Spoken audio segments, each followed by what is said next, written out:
ناظرین، بنی اسرائیل میں ایک شخص تھا جس کی بیوی بڑی ہی حسین و جمیل تھی، حسن کی ملکہ شہزادی۔ اسے اللہ تعالیٰ نے بڑے ہی حسن سے نواز رکھا تھا اور یہ شخص اپنی بیوی سے بہت ہی محبت کیا کرتا تھا، عشق کیا کرتا تھا، بیوی کے نام پر مر مٹنے کو تیار تھا۔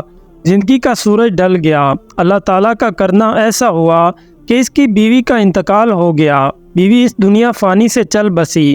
جب بیوی کا انتقال ہوا تو بیوی کے انتقال نے، بیوی کی جدائی نے اسے بہت زیادہ صدمہ پہنچایا۔ اب یہ شخص کافی عرصہ بیوی کی قبر پہ بیٹھ کے روتا رہا، خون کے آنسو بہاتا رہا، بیوی کی قبر پہ بیٹھ کے روتا رہا، دن رات روتا ہی رہا، وہیں سوتا وہیں جاگتا، قبر کے اوپر لیٹ جاتا۔ قبرستان میں اس نے کافی عرصہ گزار دیا روتے روتے، بیوی کی جدائی کا صدمہ برداشت نہ کر سکا۔ ایک دن یہ شخص رو ہی رہا تھا کہ معمول کے مطابق حضرت سیدنا عیسیٰ علیہ السلام کا وہاں سے گزر ہوا۔ آپ نے دیکھا قبر پہ یہ بیٹھ کے شخص رو رہا ہے، زاروں کی طرح رو رہا ہے۔ آپ اس کے قریب گئے اور جا کر پوچھا، میاں کیوں رو رہا ہے اور یہ کس کی قبر ہے؟ کہا، حضرت میں اپنی بیوی سے بڑا ہی پیار کیا کرتا تھا، بڑی ہی محبت کیا کرتا تھا، میری بیوی کا انتقال ہوا، بیوی کے انتقال نے مجھے چکنا چور کر دیا، مجھے اتنا صدمہ پہنچا ہے کہ میں برداشت نہیں کر پایا۔ میں اللہ سے موت مانگتا ہوں، دعا کرتا ہوں، مالک مجھے جلدی مار دے، میں بھی اپنی بیوی کے پاس ہی جانا چاہتا ہوں، اللہ مجھے موت ہی نہیں دیتا۔ عرصہ گزر گیا ہے مجھے بیوی کی قبر پہ بیٹھے روتے روتے۔ حضرت سیدنا عیسیٰ علیہ السلام نے جب اس کی کیفیت دیکھی، اس کی حالت زار دیکھی تو آپ نے فرمایا، اچھا رو مت، میں تیری بیوی کو ایک بار پھر سے زندہ کر دیتا ہوں، اللہ کے حکم سے، اللہ کی دی ہوئی عطا سے میں تیری بیوی کو زندہ کر دیتا ہوں، لیکن آج کے بعد تو نے رونا نہیں ہے۔ حضرت عیسیٰ علیہ السلام نے اپنا کھنڈا مبارک اس قبر پہ لگایا اور اس قبر والے کو آواز دی کہ اے قبر والے، اللہ کے حکم سے کھڑا ہو جا۔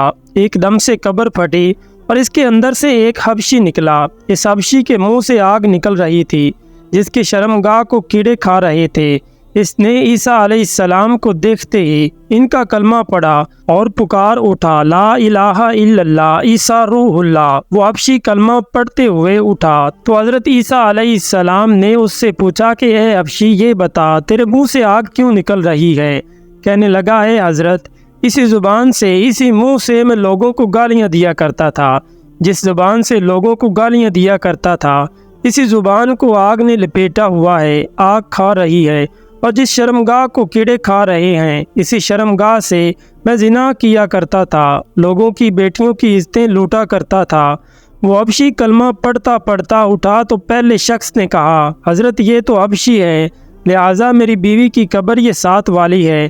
حضرت عیسیٰ علیہ السلام نے فرمایا، اب اللہ کے حکم سے اپنی قبر میں چلا جا، اور وہ حبشی ایک بار پھر سے مر گیا، وہ اپنی قبر میں چلا گیا۔ حضرت عیسیٰ علیہ السلام دوسری قبر پہ گئے، اپنی توجہ ڈالی، اپنا کھنڈا مبارک لگایا اور کہا، اللہ کے حکم سے کھڑی ہو جا۔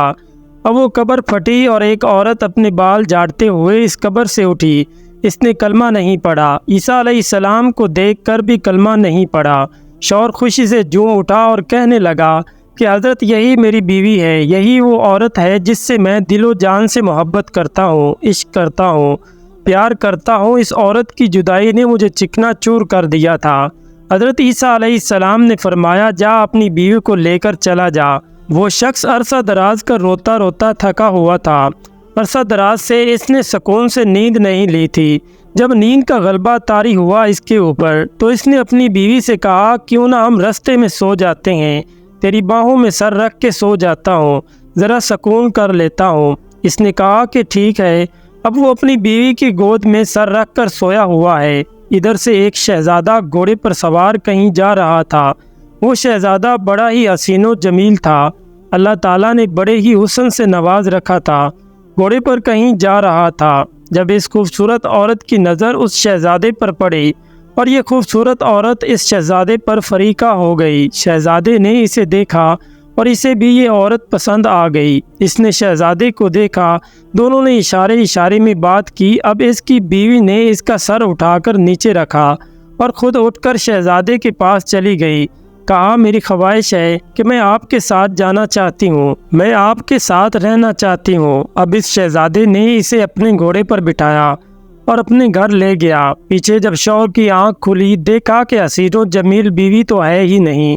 پریشان ہو گیا کہ میری محبت کہاں گئی، میرا پیار کہاں گیا، میرا عشق کہاں گیا۔ ایک بار پھر سے وہ پریشانی کے دلدل میں پھنس گیا۔ خیر پیروں کے نشان پکڑتا پکڑتا بیوی کے پاس پہنچ گیا، دیکھا کہ وہ ایک شہزادے کے ساتھ کھڑی ہے۔ کہا تو میری بیوی ہے، تو یہاں کیسے آ گئی؟ شہزادے نے کہا او شخص، کون سی تیری بیوی؟ یہ تو میری لونڈی ہے۔ اس شخص نے کہا نہیں، یہ میری بیوی ہے۔ شہزادے نے اسے اشارہ کیا کہ تو ہی اسے بتا تو کون ہے، اس کی بیوی ہے یا میری لونڈی ہے؟ بیوی نے کہا میں تیری کون سی بیوی ہوں، میں تو اس کی لونڈی ہوں، میں تو تجھے جانتی تک نہیں ہوں۔ تینوں کا آپس میں تکرار چل ہی رہا تھا کہ ایک بار پھر سے عیسیٰ ابن مریم کا وہاں سے گزر ہوا۔ عیسیٰ علیہ السلام کو دیکھ کر اس شخص نے کہا کہ اے حضرت، آپ نے ہی تو اسے زندہ کیا ہے، کیا یہ میری بیوی نہیں تھی؟ آپ نے فرمایا یہ تو تیری بیوی ہے۔ حضرت عیسیٰ علیہ السلام نے فرمایا اے عورت، میں پھر سے پوچھ رہا ہوں، کیا تو اس کی بیوی نہیں ہے؟ کیا تو اس شہزادے کی لونڈی ہے؟ کہنے لگی کہ میں اس کی بیوی نہیں ہوں۔ جب اس عورت نے کہا نہ کہ میں اس کی بیوی نہیں ہوں، تو حضرت عیسیٰ علیہ السلام نے دعا کی کہ اے مالک، جس طرح تو نے اسے زندہ کیا ہے، اسی طرح اسے پھر سے مٹی میں گاڑ دے۔ اللہ کے حکم سے وہ عورت ایک بار پھر سے مر گئی، اور جب وہ مری تو اللہ کے نبی حضرت عیسیٰ علیہ السلام نے فرمایا جس نے دیکھنا ہو ایک شخص کفر کی حالت میں مرا، جہنمی بن کر مرا، گناہ گار بن کر، سیاہ کار بن کر مرا، جبکہ قیامت کے دن مومن بن کر اٹھایا جائے گا، کلمہ پڑھتا ہوا اٹھایا جائے گا۔ کہا کہ جس نے ایسا انسان دیکھنا ہو تو وہ اس حبشی کو دیکھ لے۔ حبشی کفر کی حالت میں مرا تھا، لیکن جب اٹھا تو کلمہ پڑھتا ہوا اٹھا تھا۔ اور جس نے ایسا شخص دیکھنا ہو جو کلمہ پڑھتا پڑھتا مرے کفر کی حالت میں، کل قیامت کے دن کھڑا کیا جائے گا۔ وہ اس عورت کو دیکھ لے، کلمہ پڑھتے پڑھتے مری تھی، اٹھی تھی تو کفر کی حالت میں۔ پھر حضرت عیسیٰ علیہ السلام نے اپنا ہاتھ اس شخص کے کندھے پر رکھا۔ آپ فرمانے لگے کاش کہ تو نے میرے کریم رب سے عشق کیا ہوتا، اس عورت کی جگہ میرے کریم رب سے محبت کی ہوتی۔ عرصہ دراز تک تو اس کی قبر پر بیٹھ کے روتا رہا، اپنا سکون برباد کر دیا، سب کچھ تباہ و برباد کر دیا۔ بیوی کے عشق میں بیٹھ کے روتا رہا، کاش یہی عشق تو اپنے رب سے ہی کر لیتا، تجھے حسینوں کا حسین مل جاتا، حسن کا بادشاہ مل جاتا، حسن کو تخلیق فرمانے والا مل جاتا، ان جیسی عورتوں کی تجھے ضرورت ہی نہ پڑتی۔ دنیا سے یاری لگاؤ گے، دنیا بے وفا ہے، بے وفا لوگوں سے یاری مت لگانا، بے وفا لوگوں سے دوستی مت لگانا، بے وفاؤں سے یاری تمہیں ہلاک کر دے گی، تمہیں برباد کر دے گی۔ دوستی لگانی ہے تو اپنے کریم رب سے لگاؤ، یاری لگانی ہے اپنے کریم رب سے لگاؤ۔ اللہ پاک سے دعا ہے کہ اللہ پاک ہم سب کو نیک بات کو سننے، سمجھنے اور اس پر عمل کرنے کی توفیق عطا فرمائے، آمین۔ ناظرین کمنٹ باکس میں اللہ تعالیٰ کے 99 ناموں میں سے ایک نام ضرور ٹائپ کر دیں۔ ویڈیو پسند آنے پر ہماری ویڈیو کو لائک کر دیں اور دوستوں کے ساتھ ضرور شیئر کریں۔ اور اگر آپ نے ابھی تک ہمارے چینل کو سبسکرائب نہیں کیا ہے تو ابھی ہمارے چینل کو سبسکرائب کر کے بیل کے آئیکن کو دبا دیں۔